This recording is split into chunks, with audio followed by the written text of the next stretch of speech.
ونؤمن به ونتوكل عليه ونعوذ بالله من شرور أنفسنا ومن سيئات أعمالنا من يهده الله فلا مضل له ومن يضلل فلا هادي له وأشهد أن لا إله إلا الله وحده لا شريك له وأشهد أن محمدا عبده ورسوله يا أيها الذين آمنوا اتقوا الله حق تقاته ولا تموتن إلا وأنتم مسلمون يا أيها الناس اتقوا ربكم الذي خلقكم من نفس واحدة وخلق منها زوجها وبث منهما رجالا كثيرا ونساء واتقوا الله الذي تساءلون به والأرحام إن الله كان عليكم رقيبا يا أيها الذين آمنوا اتقوا الله وقولوا قولا سديدا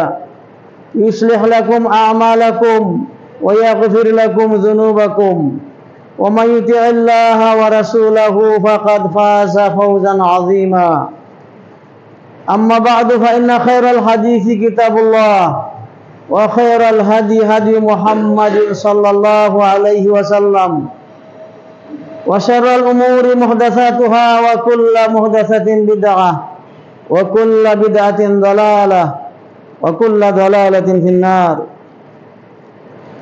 قال الله تبارك وتعالى في كلامه المجيد وفرقانه الحميد أعوذ بالله من الشيطان الرجيم إن الذين قالوا ربنا الله ثم استقاموا تتنزل عليهم الملائكة ألا تخافوا ولا تحزنوا وأبشروا بالجنة التي كنتم توعدون نحن أولياؤكم في الحياة الدنيا وفي الآخرة ولكم فيها ما تشتهي أنفسكم ولكم فيها ما تدعون الآيات। সমস্ত প্রশংসা যাবতীয় ইবাদত সে মহান রব্বুল আলামিনের জন্য, যে মহান রব্বুল আলামিন আমাদেরকে হিদায়াতের পথে পরিচালিত করেছেন এবং হিদায়াতের উপর টিকে থাকার বিভিন্ন উপায় উপকরণও বলে দিয়েছেন।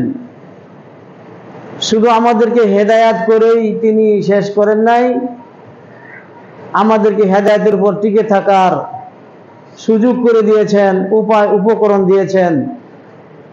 সে আল্লাহর প্রশংসা, আলহামদুলিল্লাহ। দুরূদ এবং সালাম বর্ষিত হোক সাইয়্যিদুল মুরসালিন রাহমাতুল লিল আলামিন বিশ্বনবী মুহাম্মদুর রাসূলুল্লাহ সাল্লাল্লাহু আলাইহি ওয়াসাল্লামের উপর। আল্লাহুম্মা সাল্লি আলাইহি আল্লাহুম্মা বারিক আলাইহি। সম্মানিত উপস্থিতি, আল্লাহ রাব্বুল আলামিন আমাদেরকে সৃষ্টি করেছেন, তিনি আমাদেরকে বিভিন্ন প্রকার রিজিক দিয়ে প্রতিপালিত করছেন।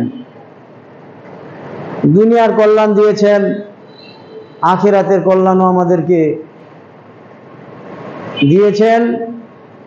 যদি আমরা আল্লাহর পথের উপরে চলি, আল্লাহর দেওয়া বিধানের উপর যদি আমরা চলি, তাহলে তিনি আমাদেরকে দুনিয়ার জীবনে যেমন অনুগ্রহ করেছেন, আখিরাতের জীবনেও আমাদেরকে অনুগ্রহ করবেন, আমাদেরকে সুখ শান্তি দান করবেন। তবে এর জন্য শর্ত আছে। আখিরাতের জীবনে কল্যাণ লাভ করতে হলে, সুখ শান্তি লাভ করতে হলে আল্লাহ রাব্বুল আলামিন আমাদেরকে যে বিধান দিয়েছেন সেই বিধানের উপর চলতে হবে। যে দিন আমাদের জন্য নির্ধারণ করেছেন সেই দিনের উপর চলতে হবে। তাহলেই আল্লাহ সুবহানাহু ওয়া তাআলা আমাদেরকে আখিরাতে রহম করবেন, দয়া করবেন। আল্লাহ তাআলা বলেন, ইন্নাল্লাযীনা ক্বালু রাব্বুনাল্লাহু সুম্মা ইসতাকামু তাতানাজ্জালু আলাইহিমুল মালাইকা। নিশ্চয়ই যারা বলে যে আমাদের প্রতিপালক, আমাদের রব একমাত্র আল্লাহ, এই কথা যারা বলে, সুম্মা ইসতাকামু, অতঃপর এই কথার উপর যারা অটল থাকে, অবিচল থাকে, দৃঢ় থাকে, সাবেত থাকে, মজবুত থাকে। তাতানাজ্জালু আলাইহিমুল মালাইকা, মৃত্যুর সময় তাদের নিকটে, তাদের কাছে এসে আল্লাহর ফেরেশতাগণ উপস্থিত হয়ে যান। যারা বলে আমাদের রব একমাত্র আল্লাহ, আমাদের প্রভু একমাত্র আল্লাহ, সুম্মাস্তাকামু, অতঃপর এই কথার উপর টিকে থাকে। শুধু ইমানের কথা মুখে বললেই চলবে না, মুখের এই কথা যথেষ্ট নয়, কারণ এই কথা তো সবাই বলে, কেউ অস্বীকার করে না। সবাই বলে আমাদের রব আল্লাহ, আমাদের স্রষ্টা আল্লাহ, এইখানে কোনো দ্বিমত নাই। মুশরিকরা অবিশ্বাস করে, ইহুদিরা অবিশ্বাস করে, কাফেররা অবিশ্বাস করে, খ্রিস্টানরা অবিশ্বাস করে, কিন্তু বিশ্বাসের মধ্যে তাদের ভেজাল আছে, বিভ্রান্তি আছে। তারা মুখে বলে মালিক মাত্র একজন, আবার হাজার হাজার কোটি কোটি মাবুদের ইবাদত করে। এই কারণে তাদের ওই কথাটা সঠিক না, ওই কথা বলে তারা নাজাত পাবে না। মুসলমানেরা তো সবাই বলে, কবর পূজারী, মাজার পূজারী, দেওবন্দি, বেরলভী, যত আছে তরিকা, সব তরিকার কথা কি আল্লাহ এক, আল্লাহ আছে, আল্লাহ আমাদের স্রষ্টা। যারা মাজার নিয়ে, দরগা নিয়ে, দরবার নিয়ে পড়ে আছে, তারা কি বিশ্বাস করে না যে আল্লাহ একমাত্র স্রষ্টা? অবশ্যই বিশ্বাস করে, কোনো দ্বিমত নাই, কিন্তু তাদের মধ্যে কি নাই? ইস্তিকামাত নাই। সুম্মাস্তাকামু, এইখানে তারা নাই, এইখানে তারা ব্যর্থ। যারা মুসলিম এক ওয়াক্ত সালাত আদায় করে না, সেও বলে যে আমার ঈমান ঠিক আছে, আমার ঈমান খুব মজবুত।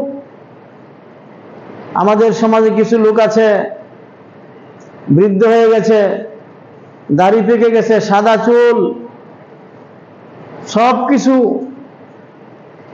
তার শেষ হয়ে গেছে, শেষ বয়সে এসে পৌঁছে গেছে, আজান হলে বাড়ির দিকে যায়, মসজিদের দিকে আসে না। এমন মানুষ আসে না? সারা দেশে গণনা করে মুসলিমদের কথা বলে যে অমুক মুসলিমের মধ্যে এই দোষ, ওর চেয়ে আমার ঈমান বেশি মজবুত। সারাদিন তার কাজ একটাই, মুসলিমদের দোষ ধরা, উমুকের ঈমান ঠিক নাই, তুমুকের ঈমান ঠিক নাই, আমার ঈমান ঠিক আছে, এই কথা বলে বেড়ায়। হ্যাঁ, সেও বলে আল্লাহ, আল্লাহ একমাত্র স্রষ্টা, আমি আল্লাহকে অনেক ডরাই, অনেক ভয় করি। এই যে মুখের কথা, এতে কোনো কাজ হবে না। সুম্মাস্তাকামু, অতঃপর টিকে থাকতে হবে আল্লাহর পথে এসে, এই পথে টিকে থাকতে হবে। ঈমানের পথে এসে ঈমানের উপর টিকে থাকতে হবে। টিকে থাকার অর্থ কি? সুম্মাস্তাকামু এর অর্থ কি? আর সুম্মাস্তাকামু আলা তাওহীদ ওয়াল আমালিস সালিহা, আল্লাহ আমাদের রব, এই কথা বলার পরে তাওহীদের উপরে অটল থাকা, শিরক না করা। যারা শিরক করে বসে, শিরক করছে, মাজার নিয়ে পড়ে আছে,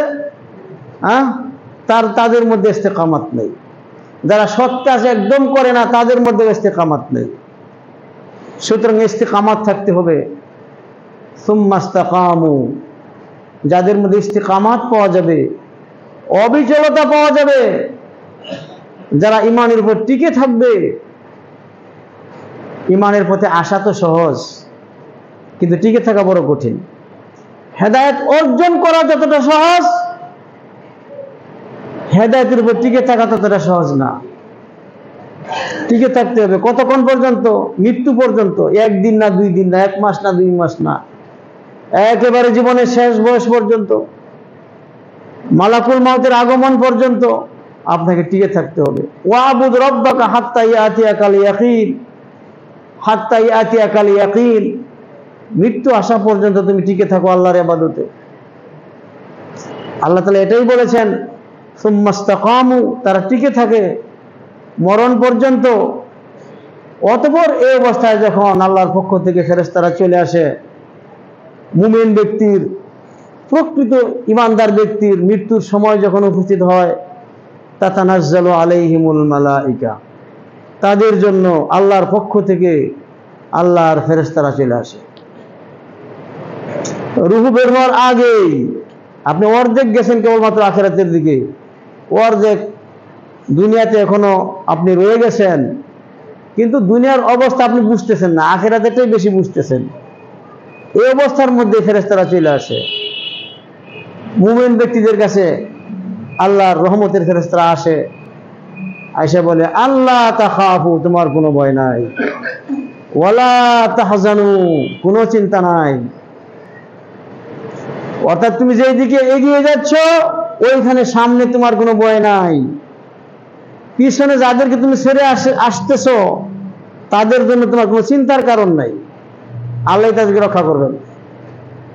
আমাদের মধ্যে অনেকে আছে শেষ বয়সে পর্যন্ত হইয়া চিন্তা করি, আরে আমার এই বিল্ডিং কে দেখাশোনা করবে, আমার এই সন্তানদের কি অবস্থা হবে, আমার সম্পত্তি কি থাকবে কি থাকবে না, নাকি ছেলেরা নষ্ট করে ফেলবে, এরকম চিন্তা আসে কি আসে না? আসে। হ্যাঁ, যারা মুমিন প্রকৃত ঈমানদার তাদেরকে আল্লাহ তাআলা যেমনি হেফাজত করেন, তাদের পরবর্তী বংশধরদেরকে আল্লাহ হেফাজত করেন। আপনি যদি সত্যিকার ঈমানদার হয়ে থাকেন, মুখলেস বান্দাজি হয়ে থাকেন, আপনার পরিবার পরিজনের দেখাশোনা কে করবেন? আল্লাহ তাআলা করবেন। আপনাকে যেভাবে দেখাশোনা করেছেন আপনার সন্তান সন্ততিদেরকে সেভাবেই আল্লাহ তাআলা দেখবেন, দুশ্চিন্তার কোনো কারণ নাই। এই মর্মে অনেক দলিল আছে কোরআন মজিদের মধ্যে। খিজির আলাইহিস সালাম যখন দেখলেন একটা দেওয়াল কাট হয়ে যাচ্ছে, উল্টে পড়ে যাচ্ছে, তখন তিনি এটাকে সোজা করে দিলেন, সোজা করে দিলেন। মুসা আলাইহিস সালাম এতে রাগ করে বললেন, আরে আপনি এই দেওয়ালটা সোজা করে দিলেন, এই গ্রামের এই দেওয়াল সোজা করে দিলেন, ওরা আমাদেরকে একটু খাবারও দিল না, একটু যত্নও করলো না। আমরা চাইলাম তাদের কাছে যে আমাদের খাবার দাবার ব্যবস্থা করেন, তারা দিল না, তারপরেও আপনি এই দেওয়ালটা সোজা করে দিলেন। হ্যাঁ, তো এর জবাবে খিজির আলাইহিস সালাম বললেন মুসাকে যে, হে মুসা, এই যে প্রাচীরের নিচে সম্পদ আছে, দুইটা এতিম বাচ্চার সম্পদ এখানে লুকায়িত আছে। এই প্রাচীরের নিচে, এই কাঠ হয়ে যাওয়া প্রাচীরের নিচে দুইটা এতিম বাচ্চার সম্পদ আছে, কানজ আছে, গুপ্তধন আছে। তাদের পিতা ছিল সালেহ, ওয়া কানা আবুহুমা সালিহা, তাদের পিতা ছিল নেককার, সৎকর্মশীল। এই জন্য আমি এটা সোজা করে দিলাম, যাতে এখন উল্টে পড়ে এই গুপ্তধন বের না হয়ে যায়। এখন বের হয়ে গেলে তো নিয়ে নিবে লোকেরা, আর এই বাচ্চারা বড় হবে, বয়স্ক হবে, তখন তারাই এখান থেকে গুপ্তধন বের করে নেবে তাদেরটা। দেখলেন কিভাবে আল্লাহ তাআলা সৎ লোকের সম্পদ তার সন্তানদের জন্য কিভাবে হেফাজত করলেন। এটা হচ্ছে দলিল প্রমাণ। সুতরাং দুশ্চিন্তার কারণ নাই। যারা মুমিন মুত্তাকি মুখলেস বান্দা, তাদের সন্তান সন্ততির ব্যবস্থাপনা করবেন আল্লাহ তাআলা, আল্লাহই হেফাজত করবেন। সুতরাং মুমিন ব্যক্তিদের কোনো চিন্তার কারণ নাই। ফেরেশতারা এসে এই সংবাদ দিবে মৃত্যুর সময়, আল্লাহ তাখাফু, সামনের যে স্টেশনগুলো আছে এই স্টেশনগুলোতে তোমার কোনো ভয় নাই, আমরা তোমাকে অভয় দিচ্ছি। তাহলে কোনো ভয় থাকবে? কোনো ভয় থাকবে না। মৃত্যুর সময়টা কঠিন, বিপদের সময়। এই সময় যদি ফেরেশতারা এসে সাহস দেয় তাহলে কোনো ভয় থাকবে না। ওয়াবশিরু বিল জান্নাতিল্লাতী কুনতুম তুআদুন, ওই জান্নাতের সুখবর তুমি গ্রহণ করো, ওই জান্নাতের সুখবর তোমরা গ্রহণ করো যার ওয়াদা আল্লাহ তাআলা তোমাদের সাথে করেছেন। মুমিনদের সাথে আল্লাহর ওয়াদা আছে না? মুমিনদের সাথে আল্লাহর ওয়াদা কি? আল্লাহ তাআলা তাদেরকে জান্নাত দিবেন, বেহেশত দিবেন। ইন্নাল্লাযীনা আমানু ওয়া আমিলুস সালিহাতি কানাত লাহুম জান্নাতুল ফিরদাউসি নুজুলা। যারা ঈমান আনবে, শুধু ঈমান যথেষ্ট নয়, শুধু ঈমান, আল্লাহর রুবুবিয়তের প্রতি ঈমান যথেষ্ট নয়, উলুহিয়তের প্রতি ঈমান আনতে হবে। মানে কি? ঈমান আনার পরে ঈমানের হক আদায় করতে হবে। সুম্মাস্তাকামু, ইস্তিকামাত থাকতে হবে। তাদের জন্য জান্নাতের সুখবর। কানাত লাহুম জান্নাতুল ফিরদাউসি নুজুলা, তাদের মেহমানদারি হবে জান্নাতুল ফিরদাউস। খালিদিনা ফিহা, চিরকাল তারা সেখানে থাকবে। লা ইয়াবগুনা আনহা হিওয়ালা, ওই জান্নাত ছেড়ে দিয়ে তারা অন্যত্র চলে যেতে চাইবে না। জান্নাত এমন, যাকে সবচেয়ে কম দেওয়া হবে সেও মনে করবে যে আমি সবার উপরে আছি, আমার জান্নাতটাই সবচেয়ে উত্তম, এটা মনে করবে। মানে আখিরাত দুনিয়ার বিপরীত, আখিরাত দুনিয়ার বিপরীত। দুনিয়াতে যে যত সুখেই থাকুক না কেন, সে মনে করবে এর চেয়ে ভালোটা যদি আমি পাইতাম, এর চেয়ে বেশি সুখ যদি আমি পেতাম, এর চেয়ে বড় একটা বিল্ডিং যদি আমার থাকতো, এর চেয়ে বেশি সম্পদ যদি আমার থাকতো। সবার ক্ষেত্রে এটাই, এর বাইরে কেউ না। তবে আল্লাহ যাকে রক্ষা করেছেন। সম্মানিত উপস্থিতি, এই হচ্ছে জান্নাত, জান্নাতের নিয়ামত তারা পাবে যারা সৎকর্ম করবে এবং সৎকর্ম করতে করতে যারা মারা যাবে, ইসলামের উপর টিকে থেকে যারা মারা যাবে, তাদের জন্য এই সুখবর, সুসংবাদ। হেদায়েতের পথে আসা সহজ, টিকে থাকা কঠিন। এই জন্যই বারবার আমাদের কাছে প্রশ্ন আসে যে কিভাবে আমি টিকে থাকতে পারবো, আমি তো টিকে থাকতে পারি না। আমাদেরকে প্রশ্ন করে, তওবা করি আবার পাপ কাজ হয়ে যায়, নামাজ ধরি আবার ছেড়ে দেই, এই যে একটা অবস্থা, এখান থেকে বাঁচার উপায়টা কি? এই হেদায়েতের উপরে টিকে থাকার কি উপায় আছে, কি উপকরণ আছে, কিভাবে টিকে থাকতে পারবো? বিশেষ করে ফিতনার যুগে টিকে থাকার উপায় আছে না নাই? অবশ্যই আছে। আল্লাহ তাআলার বিরাট একটা অনুগ্রহ আমাদের উপরে, যেটা আমি খুতবার ভূমিকাতেই বলেছি, এটাও আল্লাহর অনুগ্রহ, আল্লাহর দয়া। তিনি আমাদেরকে ওয়াসাইলুস সাবাত, হকের উপরে টিকে থাকার উপায়গুলো বলে দিয়েছেন, উপকরণ দিয়েছেন, যেগুলো অবলম্বন করলে আমরা টিকে থাকতে পারবো ঈমানের উপরে, ইসলামের উপরে, তাওহীদের উপরে, হকের উপরে আমরা টিকে থাকতে পারবো, দ্বীনের উপরে আমরা মজবুত থাকতে পারবো। এমন উপায়, উপকরণ আল্লাহর কিতাবে রয়েছে, নবী করিম সাল্লাল্লাহু আলাইহি ওয়াসাল্লামের সুন্নতে রয়েছে, সালাফদের আমলের মধ্যেও রয়েছে। আমরা সেগুলো একটা একটা করে জানার চেষ্টা করি। দ্বীনের উপরে, ইসলামের উপরে টিকে থাকার উপায়গুলো কি, উপকরণগুলো কি কি, মাধ্যমগুলো কি কি। এক নাম্বার হচ্ছে ইকবালুন আলাল কুরআন, কোরআন নিয়ে গবেষণা করা, কোরআন তেলাওয়াত করা, কোরআন পড়া। কোরআন হচ্ছে ইস্তিকামাতের সবচেয়ে বড় মাধ্যম।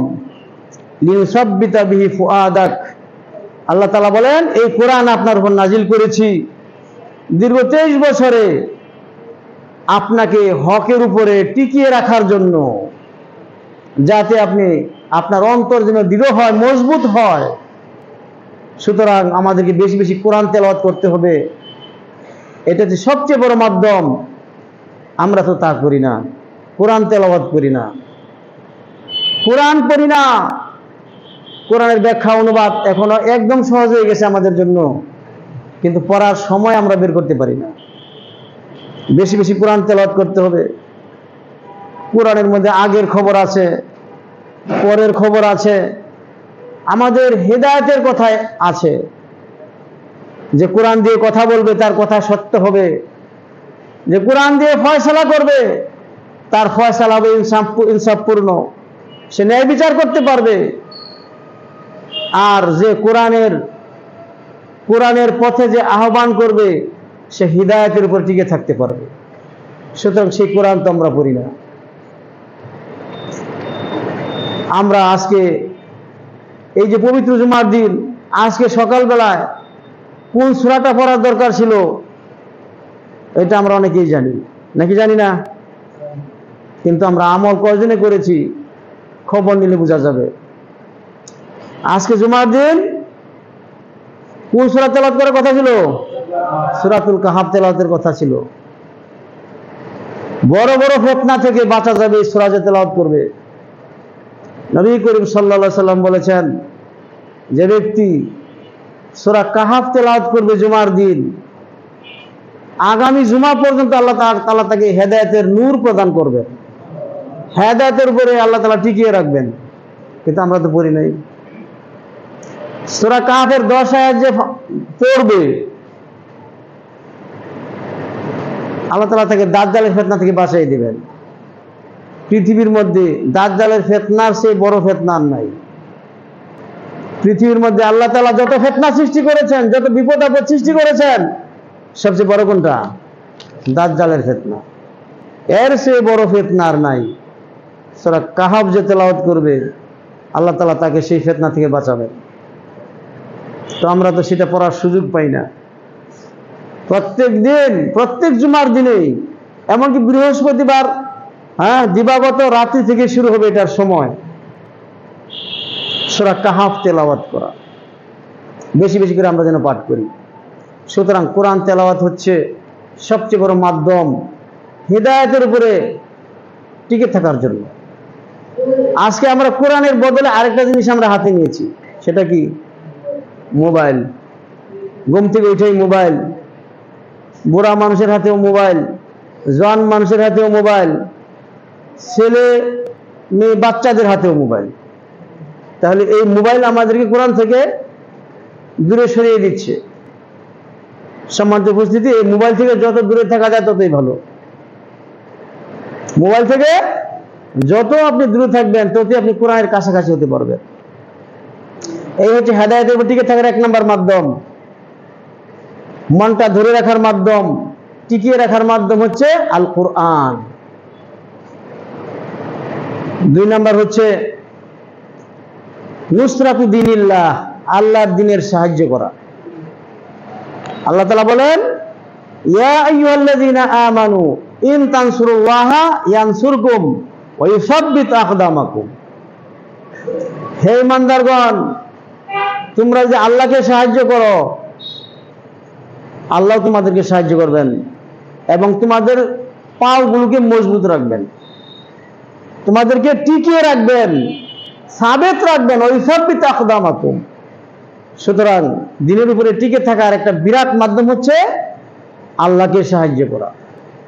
আল্লাহকে সাহায্য করার অর্থ কি? আল্লাহর দ্বীনের সাহায্য করা। আল্লাহ কি আমার সাহায্যের মোকাবেলা কি? টাকা পয়সা এগুলি দিয়ে কি আল্লাহকে সাহায্য করা যাবে? এগুলি কি আল্লাহর দরকার নাই। আল্লাহ হচ্ছেন গানিউন হামিদ, সারা পৃথিবীর সব কিছু থেকে তিনি অমুখাপেক্ষী, সবচেয়ে তিনি ধনী। গানি মানে কি? ধনী। একাধিক জায়গায় আল্লাহর এই সিফতে এসেছে, আল্লাহু গানি, তিনি সবচেয়ে বড় ধনী। কারো ধনের প্রতি তিনি মুখাপেক্ষী নন, কারো সাহায্যের প্রতি মুখাপেক্ষী নন। তাহলে আল্লাহর দ্বীনের সাহায্য করা, এটা হচ্ছে নুসরাতুল্লাহের অর্থ। আল্লাহর দ্বীনের দিকে বেশি বেশি দাওয়াত দেওয়া, আল্লাহর রাস্তায় জিহাদ করা প্রয়োজন পড়লে। এভাবে আমরা আল্লাহর দ্বীনের সাহায্য করতে পারি। তাওহীদ প্রতিষ্ঠা করা, আমরা যে আল্লাহর তাওহীদ বাস্তবায়ন করি, এইটা হবে আল্লাহকে সাহায্য করা সবচেয়ে বড় সাহায্য। সুতরাং আমাদের যে তাওহীদ আনয়ন করতে হবে, তাওহীদের শিক্ষা বেশি বেশি প্রচার করতে হবে, তাহলে আল্লাহ আমাদেরকে টিকিয়ে রাখবেন। এই 2 নম্বরগুলো আমি পয়েন্ট আকারে বলতেছি, কথাগুলো ভালোভাবে মনে রাখার চেষ্টা করবেন। ওয়াজের মৌসুম, শীত আসতেছে, বক্তাদের ওয়াজ শুনে আমাদের নসিহতগুলো মানুষ ভুলে যায়, এগুলো মনেই থাকে না। খালি মাঠ গরম করা ওয়াজ মানুষ শুনতে চায়। বক্তা কি বললো সেটা বড় কথা না, কত মানে গলা ফাটিয়ে বললো এটা হলো দেখার বিষয়। আওয়াজটা এখানে সবচেয়ে বড়। আমরা গবেষণা করে দেখেছি যে বক্তাদের কথা মানুষ কেন শুনতে চায়। গলার আওয়াজ খুব বলিষ্ঠ, কথার জোর খুব বেশি, কিন্তু গবেষণা করে দেখা গেছে যে শিক্ষা কম, কথাগুলোর মধ্যে শিক্ষা খুব কম। আমরা যে তাওহীদের কথাগুলো বলি, বক্তারা যে এইভাবে বলতো তাওহীদের কথাগুলো, তাহলে রেজাল্ট অবশ্যই ভালো হইতো। রেজাল্ট অবশ্যই আরো ভালো ফল পাওয়া যেত। আজকে অনেক মাহফিল, পাড়ায় পাড়ায়, মহল্লায় মহল্লায় ওয়াজ মাহফিল আর ওয়াজ মাহফিল, ফলাফল দেখা যাচ্ছে একদম জিরো, বাস্তবায়ন নাই। কারণ ওই কথাগুলোর ভিতরে মৌলিক শিক্ষা নাই। সুতরাং আমাদেরকে মৌলিক শিক্ষা অর্জন করতে হবে।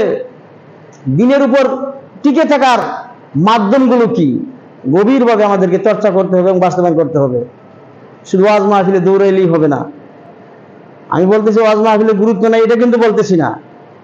হ্যাঁ, আসলে ওয়াজ মাহফিলগুলোতে এরকম মৌলিক শিক্ষাগুলো হওয়া উচিত, ইমানের শিক্ষাগুলো হওয়া উচিত, তাওহীদের শিক্ষা থাকা উচিত। যে নসিহতগুলো করলে আমরা ইমানের উপর টিকে থাকতে পারবো, দিনের মধ্যে মজবুতি আসবে, এই বিষয়গুলো থাকা জরুরি। 2 নাম্বার বললাম কোরআন তেলাওয়াত করা, কোরআনের অনুবাদ ব্যাখ্যা পড়া এবং আল্লাহর দ্বীনের সাহায্য করা। 3 নাম্বার তাদাব্বুরু কিসাসিল কোরআন। তাদাব্বুরু কিসাসিল কোরআন, কোরআনের ঘটনাগুলোর মধ্যে চিন্তা গবেষণা করা।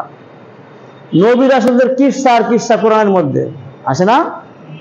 এগুলোকে আল্লাহ তাআলা এমনি নাযিল করছেন বিনোদনের জন্য, ওই কিসসাগুলো শুনে মজা নেওয়ার জন্য না, শিক্ষা নেওয়ার জন্য। এখানে কি কি শিক্ষা আছে?